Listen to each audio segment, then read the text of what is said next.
Guys, super init. Nasa labas ako, 11 a.m.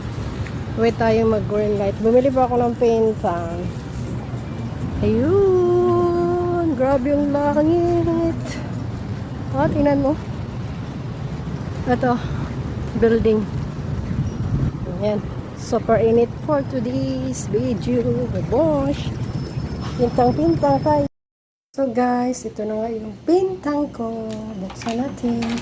Ang tawag dito ay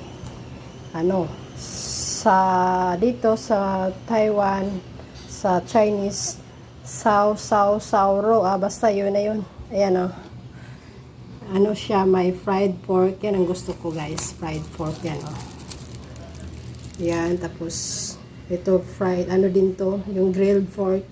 Tapos may tofu, may egg, vegetable and rice, at saka soup. Yan lang, let's eat.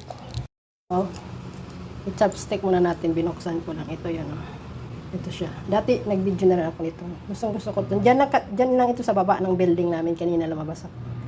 Yan siya, masarap siya, crunchy. Crunchy siya guys, sarap. Spring onion to. Kain po.